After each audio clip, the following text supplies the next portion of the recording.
Hi, welcome to the channel Fav Life. Fav stands for fitness and van, but if you've been watching my videos over the course of the last 3 or 4 weeks, you'll have seen a lot more content around fitness than van.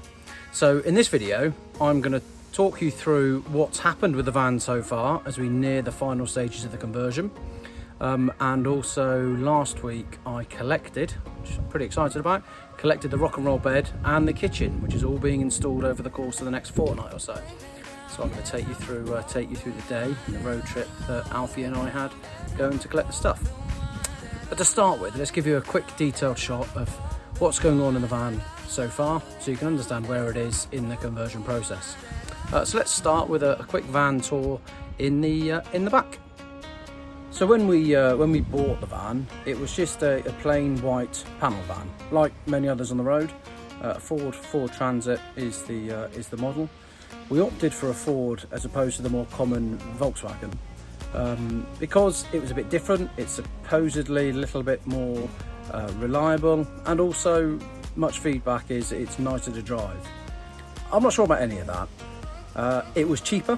I know that, around about £3,000 or £4,000 for a similar Volkswagen versus the Ford. And I probably did see enough online about reliability to just about prefer the Ford over the Volkswagen. So Ford was our choice. We didn't realise some of the complications at the time. Hope we're not going to live to regret it. Early signs are we aren't. But certainly it's made the equipment choices slightly more complicated. And we've had to take a little bit more time thinking about decisions, and we haven't, for example, been able to choose the rock and roll bed that we wanted. But there'll be more on that in a future video when all of that's installed. So, panel van to converted van, 2/3 of the way along maybe. Let's start talking through the process. The first thing that we had done after buying the van was the pop top. The advantage of the pop top is it gives you height inside the van, so height to stand up when you're in the back. Particularly useful if you're intending to spend any time in the van, or if it's a rainy day, for example. But also pretty critical if you're going to use the van to cook and prepare food. You don't want to be doing that on your knees, and you don't want to be doing that stooped over a stove. Second advantage of the pop top is it gives you a bed. The bed board replaces the old roof of the van. It's on gas struts like the pop top itself.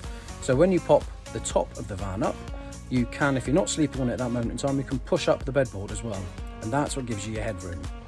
When you bring the bedboard back down, and there are various mattress options available for it, bring the bedboard down, and 2 people can sleep up there. So this is the back of the van.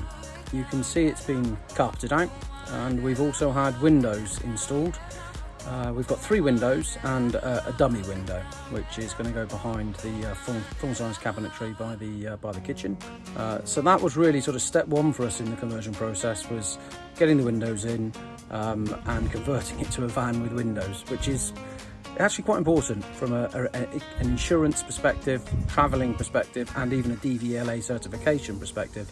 It's now classified no longer as a commercial vehicle. Certainly I think it looks better. It's distinguishable now from a plain white panel van as a van with windows, and it starts to look a little bit more like a domestic vehicle than a commercial van. And also from our point of view, it starts to look a bit like a camper and let some light in the back, which was the most important. At the same time as having the windows installed, we also got the curtains put on the inside, and we had the inside of the van carpeted out as well. Carpeting hides quite a lot. So behind the carpeting is full electric. All the cabling is hidden and integrated into the van, but also thermal and sound insulation. I drove the van for at least 3 or 4 weeks as a panel van, and the change, having the thermal insulation put in and the sort of sound deadening material behind the panels in the rear of the van, change was unbelievable. It was like a different vehicle to drive, much quieter, much less rattly. Not a car, far from it, but certainly nothing like as bad as the straightforward white panel van was, even though it was ply lined when we got it. So when Sophie and I got the van, it was a white panel Ford Transit. So a panel van is often known as. I became white van man overnight. It's been a sort of a pet hobby and a pet project of mine, and Soph's particularly, to get a camper van and start enjoying the benefits of being able to travel in a vehicle you can sleep in with a kitchen in as well. So we're now we feel like we're getting close to the end of the conversion process. It doesn't look like that, but I'm told with the electrical work done, the cabling infrastructure in, the leisure batteries installed. These are installed under the driver's seat next to the main engine battery. We've got a split charger and smart charger installed, so we can charge from the engine running or from solar panels going on the roof. And we've got a 230 volt inverter installed. The inverter is quite important to us because that means that we'll be able to run and charge mains power equipment from the van while we're travelling. So hopefully you found that interesting. A whistle stop tour of the back of the van and the process to get it where it is now. I'm a little bit optimistic saying it's 2/3 along, but we're off now to pick up the rock and roll bed and the kitchen straight from the manufacturers. So here's how the day panned out. I hope you enjoy.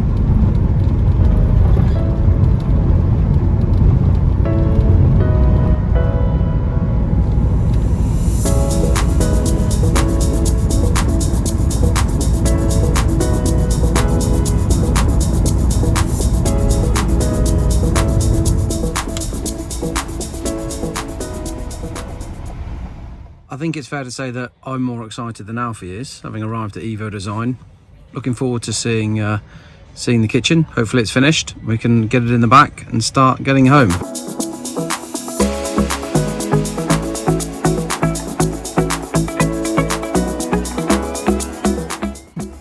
So that is the kitchen in the van. That's pretty quick, pretty easy, and smaller and lighter than I expected. Now off to Bristol to get the rock and roll bed.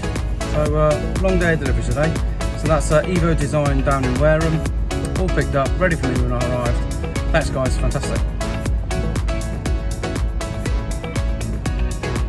So I couldn't resist it. If I'm bringing Alfie with me on a half a day out, it's certainly a long day, about probably going to be about 4 hours of driving in total. Then we've got about 1.5 of them done. There's no way I wasn't going to walk in.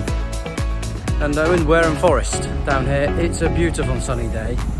So I'm determined to give him a bit of time out to stretch his legs and check out the cobwebs that are sitting on the front seat alongside me will give him.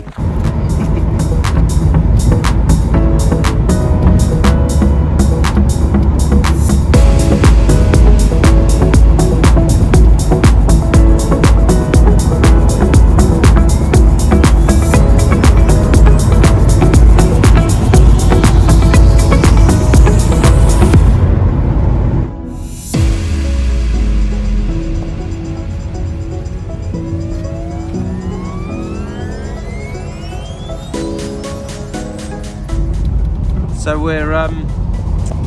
we've stopped on our way to Smart Beds. We've got only got half a dozen miles or so to go, but I thought we've been in the van for probably 2 hours, caught in really slow-moving traffic as we've gone from Evo Design in Wareham, and we're just near Bristol Airport. But Satnav has brought us through Cheddar Gorge, and it's fantastic.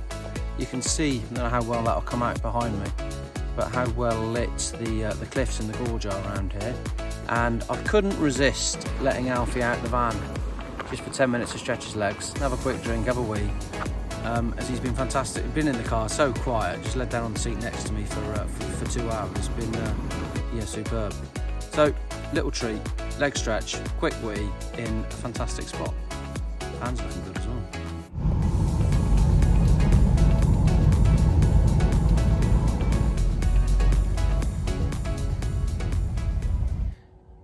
So the excitement is clearly reaching fever pitch for Alfie, but it is for me. Arrived at Smart Beds, let's go and pick up the rock and roll bed.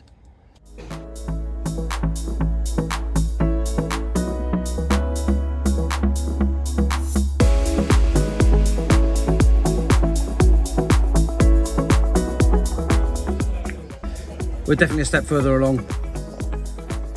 Kitchen units all picked up from Evo Design, and rock and roll bed picked up from Smart Beds. Very much self-service, but day done. Let's get home and have a beer.